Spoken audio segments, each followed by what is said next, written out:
अच्छा देखो, यहाँ पे हमारे पास क्वेश्चन है। ठीक है। अच्छा, ये ना आपने वो करना कैसे, ये बात मैं सिखा रहा हूँ आपको। देखो यहाँ पर हमारे पास है कि this question is about water, यानी ये क्वेश्चन जो है वो पानी यानी प्योर वाटर के बारे में है। ठीक है। अब वो बोल रहा है कि water might be expected to have a lower boiling point than hydrogen sulphide. यानी कि जो एक्सपेक्टेड था वो क्या था, वो क्या था कि वाटर का जो बॉइलिंग टेम्परेचर है, एक्सपेक्टेड क्या था, जो वाटर का बॉइलिंग टेम्परेचर है वो H2S से लोअर होगा, यानी H2S का वो ज़्यादा होगा। But actually it is a higher boiling temperature, but in real क्या हुआ है, रियल ये उल्टा हो गया। H2 का जो भी बॉइलिंग टेम्परेचर है वो ज़्यादा हो गया।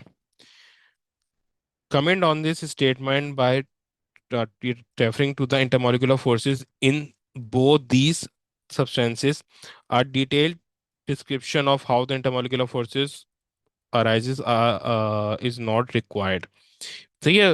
वो बोले कि comment on this statement by referring to the intermolecular forces in both cases, यानी कि आपने दोनों का ये डिफाइन करना है कि जो एक्सपेक्टेड था कि H2S का H2O से ये ज़्यादा होगा, तो वो क्यों एक्सपेक्टेड था, और जो रियल में जो हुआ है H2S का, सॉरी H2O का H2S से वो ज़्यादा हो गया, तो रियल में क्यों वो ज़्यादा हुआ है। तो ये वो दोनों चीज़ें आपने एक्सप्लेन करनी है। ठीक है। तो 4 मार्क का है, दोनों के दो दो जो है यहाँ पे मार्क्स हैं हमारे पास। अब देखो यहाँ पे तो सबसे पहले ये बताओ कि ये एक्सपेक्टेड ये वो क्यों था। ठीक है।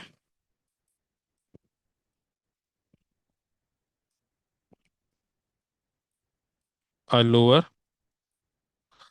बॉइलिंग पॉइंट, ये आपने ये बीपी नहीं लिखा ना, आपने पूरा ही जो है ये पे लिखना है, लोअर बीपी एक्सपेक्टेड बिकॉज। अब देखो ये क्यों है।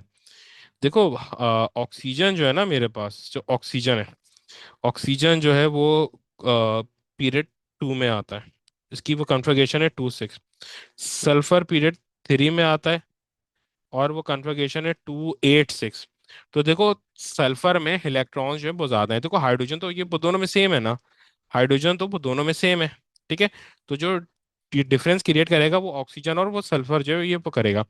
अब क्योंकि सल्फर में नंबर ऑफ इलेक्ट्रॉन्स ये ज्यादा है, हाइड्रोजन और ऑक्सीजन में वो कम है, तो वो सल्फर में जो इंड्यूस यानी कि जो ये बुलंदन फोर्सेस होंगी वो क्या होंगी, वो ग्रेटर होंगी। तो इस बिना पे जो था, क्या था कि हमारा जो बॉइलिंग पॉइंट था वो क्या था, वाटर का लोअर ये होना था। क्यों, क्योंकि ऑक्सीजन के पास नंबर ऑफ इलेक्ट्रॉन जो है वो कम है एज कम्पेयर टू वो सल्फर। तो ऑक्सीजन जो लंदन फोर्सेज है वो कम क्रिएट करेगा। ठीक है। तो lower BP is expected because O2 has lesser electrons than sulfur, so O2 will sorry हाँ, so H2O will have, so H2O will have lesser London forces या इंड्यूस डायपोल। ठीक है। अच्छा, इसमें आप O के बदले ना H2O भी वो लिख सकते हो। ठीक है। और यहाँ पे H के बदले ये S के बदले H2S ये वो लिख सकते हो। ठीक है। क्योंकि नंबर ऑफ इलेक्ट्रॉन जो है वो H2O में वो कम है, यानी कि असल तो ये O2 में ना यानी ऑक्सीजन में। क्योंकि नंबर ऑफ इलेक्ट्रॉन, सॉरी ये O2 नहीं, ये मतलब ये हो ही होगा। ठीक है। क्योंकि ऑक्सीजन में नंबर ऑफ इलेक्ट्रॉन जो है ये वो कम थे वो सल्फर में, तो जिसकी ये वजह से क्या होगा, आपकी ये लंदन फोर्सेस H2O में कम क्रिएट होंगे, तो ये एक्सपेक्टेड था। But in real, in real BP is higher as H2O has HB यानी हाइड्रोजन पर bonding,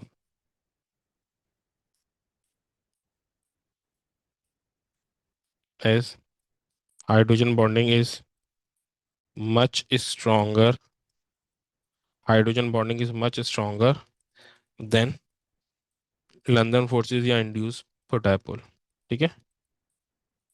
which need a lot of energy to overcome, which need a lot of energy to overcome. ठीक है, तो ये दो mark के लिए मैंने यहाँ पे लिख दिया। अच्छा देखो, अब ये ना इसी ये तरीके का ये हमारे पास ये एक और क्वेश्चन है, बट इसमें जो है वह जो इंटरमॉलिक्यूलर फोर्सेज है वो डिफरेंट है। वो बोल रहा है कि भाई this this question is about the compounds of group 5 elements.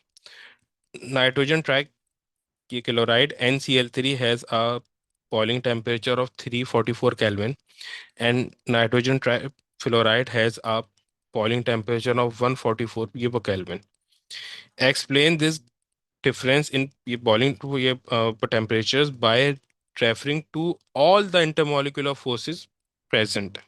यानी कि जितनी भी इंटरमोलिकुलर फोर्सेस ये प्रेजेंट है, सबको रेफर करो।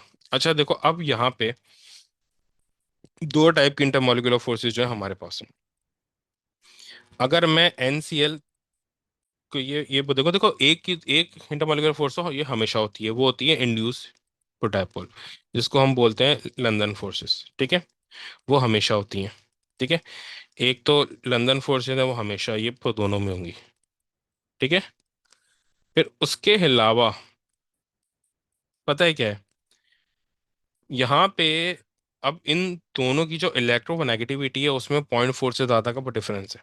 तो ये इसके ऊपर पार्शियल पॉजिटिव पार्शियल नेगेटिव आएगा, तो ये परमानेंट डायपोल भी यहाँ पे वो क्रिएट हो जाएगा। ठीक है, अब इन दोनों में परमानेंट डायपोल भी जो है वो ये क्रिएट होगा।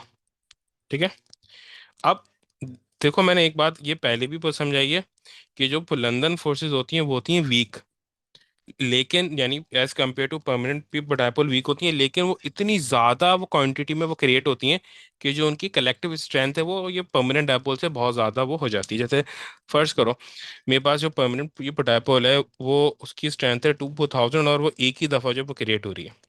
इसके ये कंपैरिजन में जो लंदन फोर्सेज है उसकी स्ट्रेंथ सिर्फ 20 है, लेकिन वो एक सेकंड में 1000 दफा वो क्रिएट हो रही है। तो उसकी जो ये कलेक्टिव स्ट्रेंथ होगी वो 20/1000 हो जाएगी, और जो ये परमानेंट ये डायपोल है इसकी 2000 ही ये रहेगी। तो जो कलेक्टिव स्ट्रेंथ होती है ना लंदन फोर्सेस की, वो बहुत ज्यादा होती है एज कम्पेयर टू परमानेंट ये डायपोल। तो ये ज्यादा अफेक्ट वो करते हैं ये पॉलिंग ये टेम्परेचर्स पे। ठीक है, तो इस बात का ध्यान आपने ये पर रखना है कि जो स्ट्रॉन्ग फोर्स तो भले ही वही है, लेकिन क्योंकि जो लंदन फोर्सेज हैं वो बहुत ज्यादा वो क्रिएट होती हैं, तो उनकी जो कलेक्टिव जो स्ट्रेंथ है वो बहुत ज्यादा इम्पैक्ट ये डालती है बॉइलिंग ये पॉइंट पे। अब यहाँ पे जो मेरे पास NCl3 और अच्छा अब यहाँ पे ये वो देखो, जो NF3 है उसका बॉइलिंग टेम्परेचर कम है, यानी बॉइलिंग पॉइंट कम है, और NCl का बहुत ज्यादा है। अब अगर मैं यहाँ पे ये देखूँ ना, तो देखो यहाँ पे नाइट्रोजन ये दोनों में सेम है। ठीक है, नाइट्रोजन जो है वो दोनों में सेम है। डिफरेंस किसका है? डिफरेंस है क्लोरीन और फ्लोरीन का। तो देखो जो फ्लोरीन है जाहिर सी बात है वो बिल्कुल टॉप टॉप ये ब्राइट के ऊपर ये ये करते हो, और फ्लोरीन जो है वो मोस्ट इलेक्ट्रो नेगेटिव ये एलिमेंट है हमारे प्रोडक्ट ये टेबल में। यानी फ्लोरीन से ज्यादा इलेक्ट्रो नेगेटिविटी ज्यादा किसी की भी नहीं है। ठीक है, तो अब जो इलेक्ट्रोनेगेटिविटी है ना वो फ्लोरीन की बहुत ज्यादा है। ठीक है, तो जो परमानेंट प्रोडाइपोल जो ये क्रिएट होगा NF में वो ज्यादा स्ट्रॉन्गर होगा देन NCl3। ठीक है, जो परमानेंट ये डायपोल क्रिएट होगा वो ज्यादा स्ट्रॉन्गर होगा NF में देन NCl3 में। सही, as fluorine is more electronegative than Cl2, so it will create stronger permanent dipole than chlorine. So ये तो वो ज्यादा स्ट्रॉन्गर परमानेंट डायपोल वो क्रिएट करेगा। तो ये दो मार्क के लिए हमने ये बता दिया। सही, बल्कि इसको 100 को नीचे रख दो ताकि दोनों पॉइंट जो है वो अलग अलग हो जाए। ठीक है, तो ये हमने इसके लिए बता दिया, 2 पॉइंट हमारे पास हो गए। ठीक है, फिर देन अच्छा देखो, अब इसकी जो फ्लोरीन है वो ज्यादा स्ट्रॉन्गर परमानेंट डायपोल क्रिएट कर रहा है, बट स्टिल जो बॉइलिंग पॉइंट है वो NCl3 का बहुत ज्यादा है। क्यों? क्योंकि जो क्लोरीन है, देखो, फ्लोरीन जो है ना उसकी वो कन्फिग्रेशन होती है 2 और 7, क्लोरीन की होती है 2 8 7। सही है। तो क्लोरीन में ज्यादा ये इलेक्ट्रॉन्स है, फ्लोरीन में इलेक्ट्रॉन जो है ये वो कम है।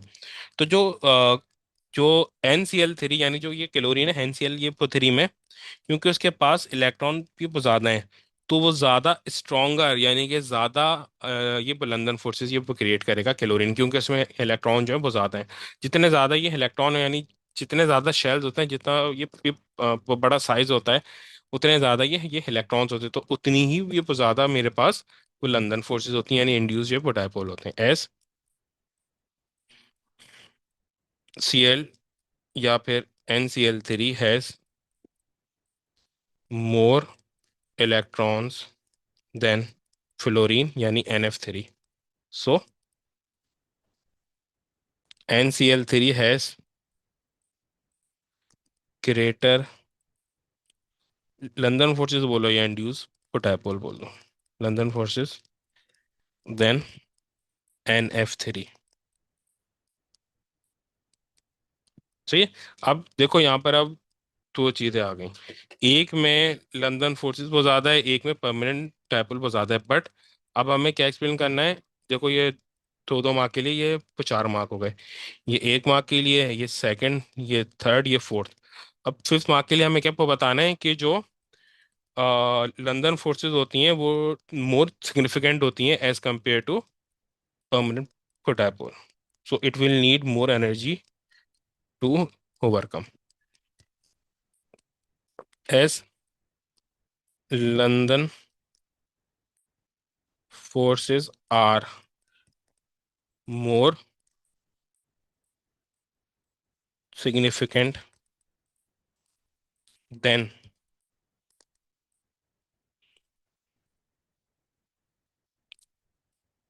permanent dipole, so it need more energy to work on।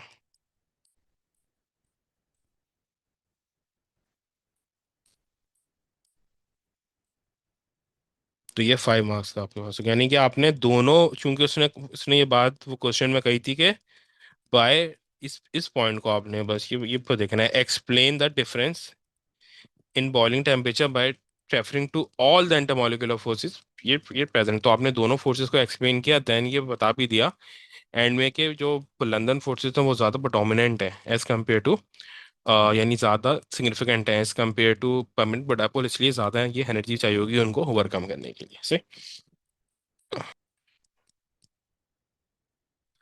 अच्छा अब देखें यहाँ पे ना हमारे पास क्वेश्चन है, वो बोल रहा है कि भाई the compounds hydrogen fluoride water and methane all ये all have simple molecular structures but they have significant difference in their boiling point, यानी कि different boiling temperatures। Discuss the reason of for the differences in the boiling temperature of three compounds using the data in the table and the boiling electronegativity values in the data booklet। अब हमें जो boiling scale है उसको data booklet से निकालना पड़ेगा, ठीक है। अच्छा देखो यहाँ पर उसने हमें वो बोला क्या, उस चीज़ को हमें बस अपने माइंड में ये रखना है, उसको देख के आंसर करना है।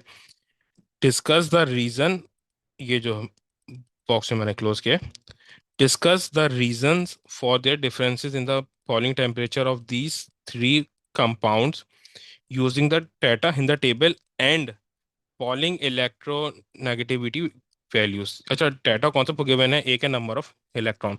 देखो नंबर ऑफ ये इलेक्ट्रॉन तो वो तीनों में सेम है, नंबर ऑफ इलेक्ट्रॉन वो तीनों में सेम है, तो जो इंड्यूस ये डायपोल है वो तो तीनों में सेम होगा, यानी वो लंदन फोर्सेस जो है वो तीनों में ही वो सेम होंगी, तो हमारा जो आंसर है वो इंड्यूस की डायपोल की बिना पे तो नहीं होने वाला। सही। तो अब यहाँ पर हमें ये पता चल गया, अब डिफरेंस वो किसके ऊपर होगा? देखो यहाँ पर एक कार्बन हाइड्रोजन का ये बॉन्ड है इसमें, या इसके साथ इसके बॉन्ड जो है वो लिख देता हूँ। यहाँ पे कार्बन हाइड्रोजन का बॉन्ड है, यहाँ पर OH का वो बॉन्ड है, और यहाँ पे FH का वो बॉन्ड है। सही। अब जो इनका जो वो डिफरेंस होगा इलेक्ट्रोनेगेटिविटी का, वो डिसीजन जो है ना ये वो करेगा, ठीक है। अब देखो भाई यहाँ पे सबसे पहले वो कार्बन और ये हाइड्रोजन पे आ जाओ। देखो मेरे पास जो कार्बन है उसकी इलेक्ट्रो ये नेगेटिविटी है 2.5 से, और जो हाइड्रोजन है, हाइड्रोजन की 2.1। तो ये मैंने आपको ये एक्सप्लेन किया था कि अगर वो डिफरेंस इलेक्ट्रोनेगेटिविटी का 0.4 तक हो तो वो क्या होता है, वो सिंपल मॉलिक्यूल होता है, यानी कोई परमानेंट डायपोल उसमें वो क्रिएट नहीं होते हैं, सही है।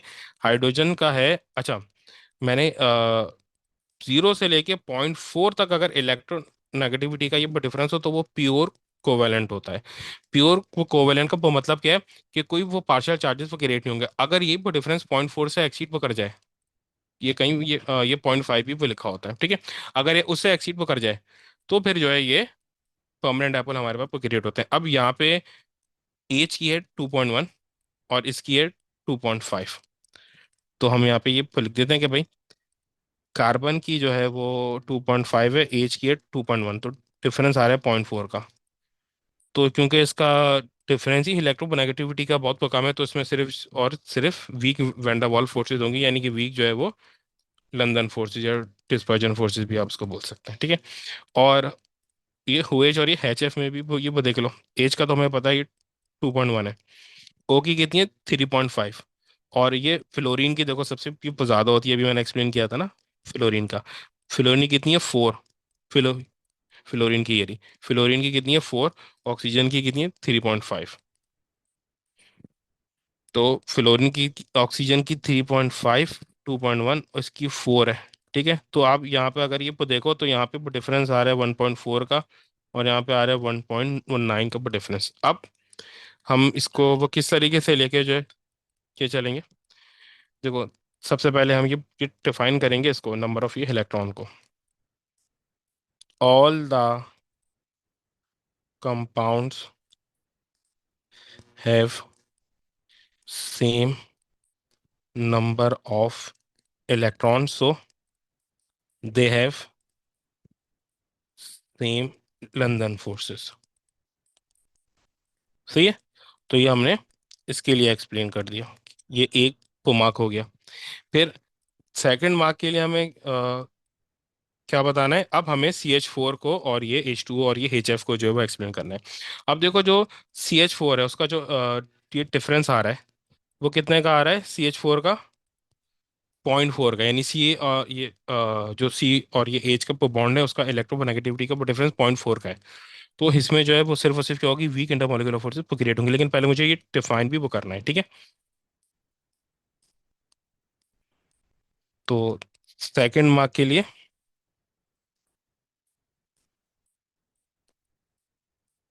CH4 has small electronegativity difference while H2O and HF has higher electronegativity difference, ठीक है। अब क्योंकि एच एफ सी एच का जो ये नेगेटिविटी पर डिफरेंस है वो इस स्मॉल है, so it will have it will only have weak intermolecular forces, यानी कि weak London forces, as CH4 has small EN difference, so it only has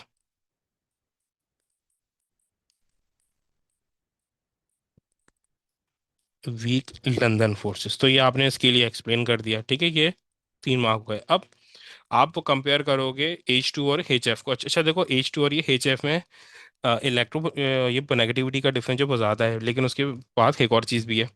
H यानी HF और देखो हाइड्रोजन बॉन्डिंग किन में होती है, जब आपका हाइड्रोजन इन तीन में से किसी एक से कनेक्टेड होता है। HF, HN या HO, अगर आपका ये हाइड्रोजन इन तीन में से किसी एक से कनेक्टेड है, HF, HN यानी कि या तो फ्लोरीन से वो कनेक्टेड है, या नाइट्रोजन से, या फिर ऑक्सीजन से, तो वो हाइड्रोजन बॉन्डिंग को क्रिएट करता है। और हाइड्रोजन जो बॉन्डिंग है वो स्ट्रॉन्गेस्ट इंटरमॉलिक्यूलर वो फोर्स ये हमारे पास होती है। तो अब हम ये बताएंगे कि भाई both will have, see both HF and H H2O has strong hydrogen bonding. दोनों में स्ट्रांग जो है ना हाइड्रोजन बॉन्डिंग है, बट लेकिन देखो अब यहाँ पे H2O में ना डबल हाइड्रोजन पर बॉन्डिंग है, क्योंकि दो OH के पर बॉन्ड है ना H2O में। H2O में दो OH के आ रहे हैं बॉन्ड, ठीक है, अगर यहाँ पे देखो। और HF में एक ही ये पर बॉन्ड है, एक ही हाइड्रोजन की पर बॉन्ड है। तो जिसकी ये वजह से क्या है, अगर आप देखो तो H2O का जो बॉइलिंग टेम्परेचर है ये बहुत ज़्यादा है, HF का जो है वो कम है। रीज़न क्या है? क्योंकि H2O में डबल हाइड्रोजन पर बॉन्डिंग आ रही है, वो टॉइस जो है वो हाइड्रोजन की पर बॉन्डिंग आ रही है एच के कम्पेयर टू HF। बट H2O has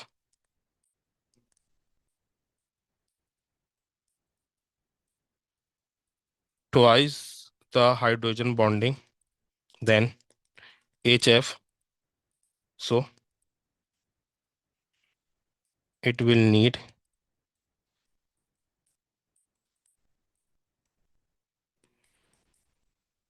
more energy to break intermolecular forces in H2O than in HF। सही है? ये 5 मार्क और ये 6 मार्क, तो ये टोटल 6 के मार्क हो गए आपके पास। सही है, 1 मार्क के लिए आपने एक्सप्लेन किया कि भाई जो तीनों में नंबर ऑफ इलेक्ट्रॉन सेम है, ठीक है।